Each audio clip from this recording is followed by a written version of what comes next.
Welcome to Motivated to Lead podcast, helping you become a better leader. I'm your host, Mark Klingsheim. Hi, everyone. Mark Klingsheim with SEMA Partners. Glad you could join us again this week for our podcast. This is our 25th episode. If you haven't already done so, please subscribe and listen to some of the interviews that we've conducted over the last number of months with leaders. And this week, we're very happy to have with us Nancy Briefs. Nancy is the CEO of AltrixBio. She is a serial entrepreneur, has started over 7 companies in her career, and has raised over $500 million in equity. She is very active in the Boston area startup community and is seen as a trusted advisor to founders as well as to boards. She served on a number of boards herself, and she was selected as Ernst & Young's Entrepreneur of the Year. We're looking forward to our conversation with Nancy today. First off, can you give us just a little bit of your career history and a little bit of your background? Terrific. Yeah, I'm a serial entrepreneur, or as my husband says, I'm serially crazy. I'm on my 7th startup, wow. AltrixBio. And prior to this, I actually started my career at Pfizer on the drug side, and then moved to Edwards, where I fell in love with cardiovascular devices and heart valves, and came up through sales and marketing, and then decided to move over early before it was really kind of popular to do startups. Sure. I was at one of the first startups in the monitoring space for mixed venous oxygen saturation, oximetrics, which was sold to the Abbott company Sorensen division.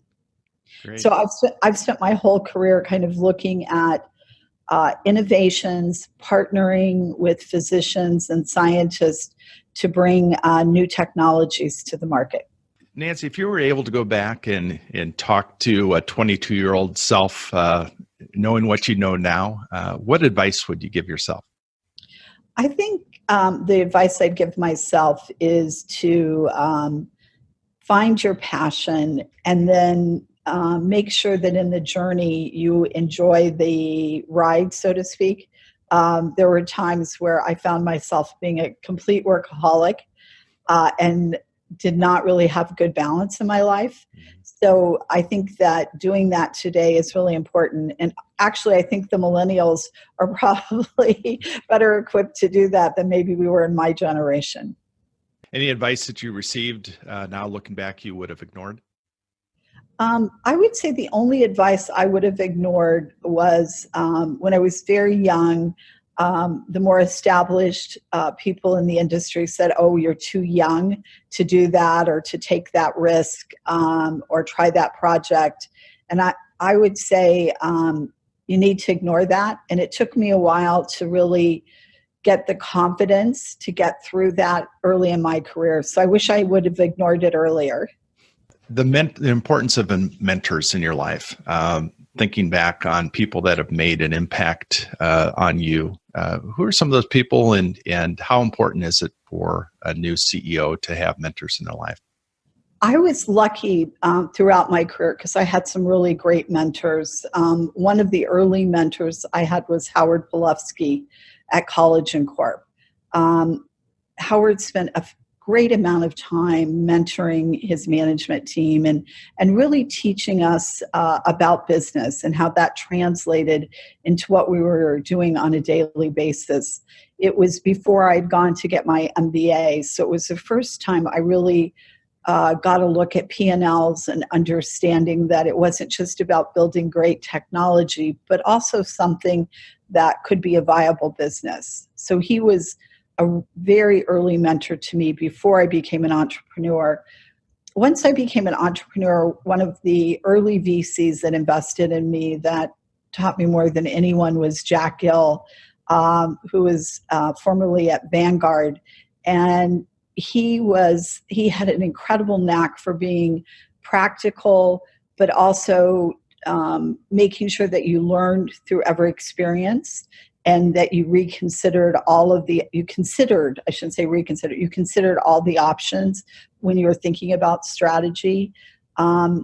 And he was also there when things weren't going so well to, to help you understand that that was just part of the ebb and flow of being a CEO. So he was a tremendous mentor. And I have a very funny story to share of one of his mentoring experiences with me was, this was quite a few years ago. And he said, you know what, you need to put together an org chart for the board meeting. And I didn't know how to use the software to do an org chart, right? So I found something online, and it had the CEO on the left and then all the team off on the right. And I said it to him, and he called me up and he said, "You're supposed to be on the top, you nut." So I thought it was, he was just that kind of way. He could, not embarrass you, but also make you understand what needed to get done. So you've also been a mentor to others. How important is it as you go further in your career to be a mentor to other young leaders and people that you can have some positive influence on?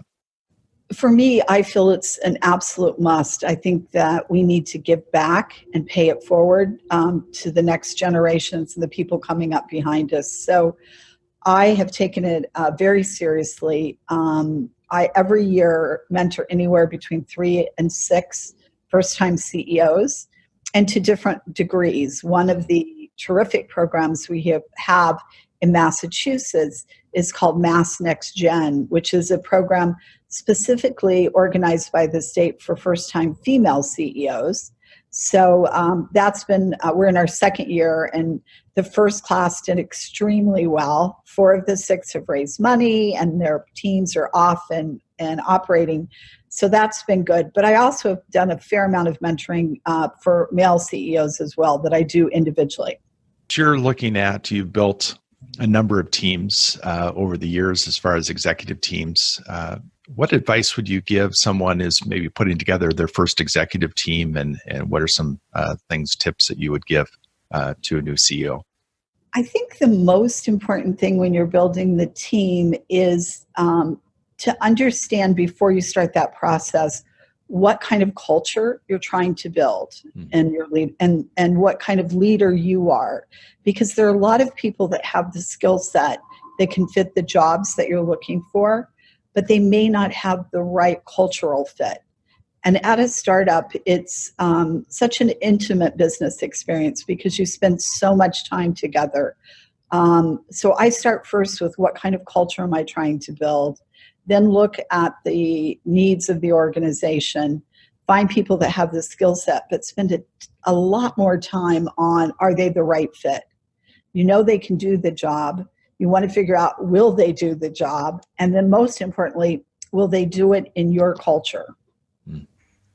So do you have any favorite interview questions that you like to ask? I do, but I'm not going to put broadcast it. Somebody's going to prep before they meet with you. Prep, and I'm in the process of hiring.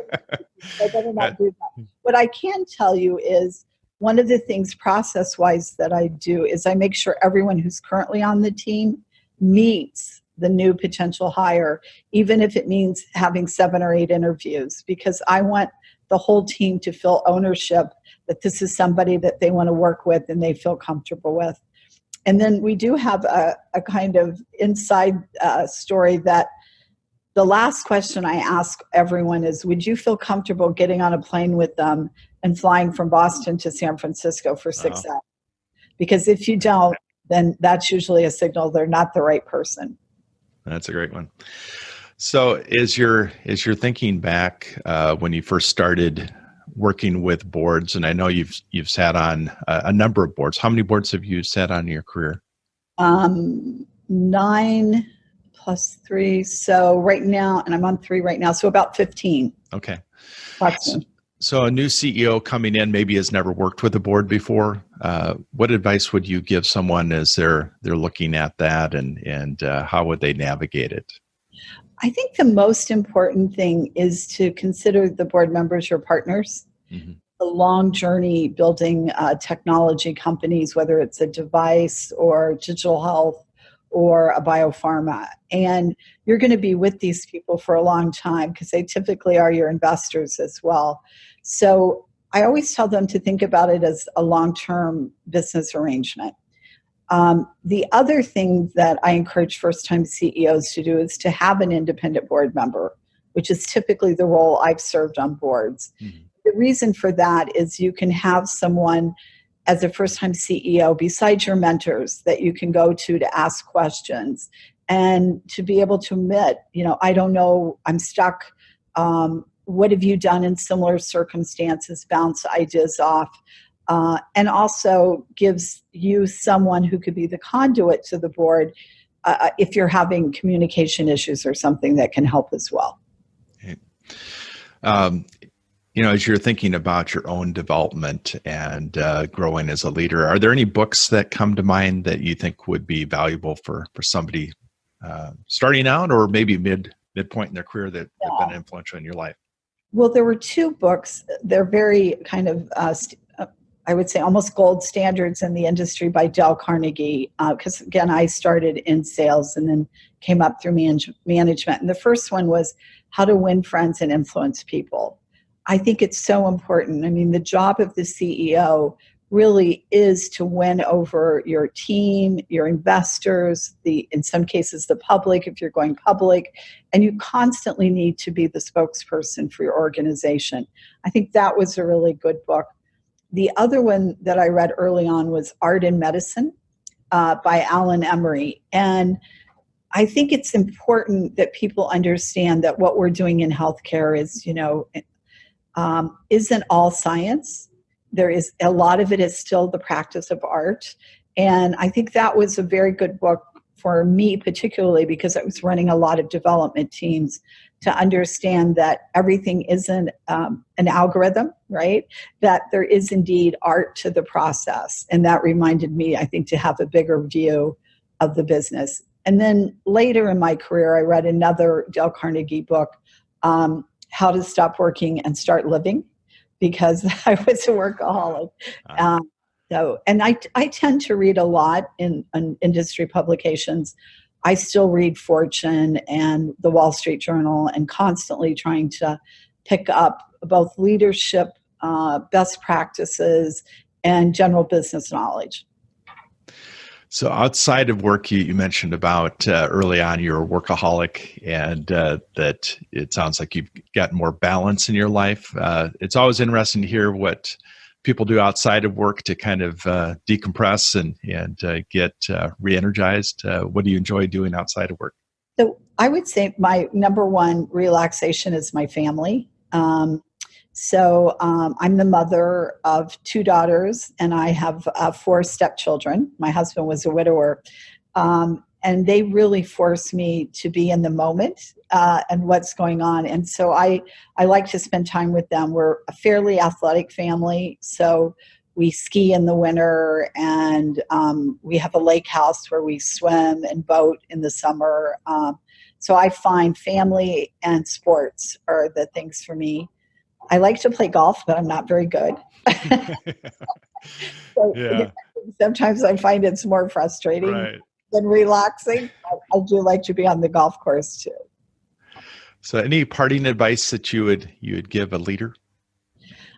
I think the most important thing about being a leader is to be genuine, to understand what your strengths are and your weaknesses, and that you don't have to have all the answers, but you have to have all the questions.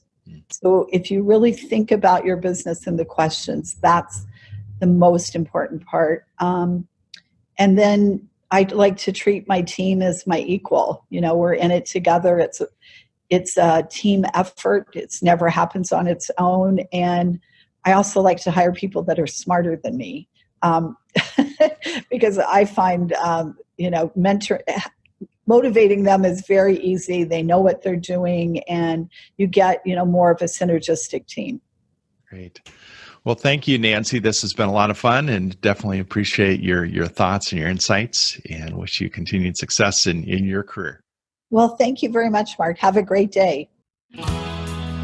Thank you for listening to the Motivated to Lead podcast. Please subscribe on iTunes. You can also see a video version of this interview at motivatedtolead.com. This podcast is brought to you by SEMA Partners, helping you find your next great leader.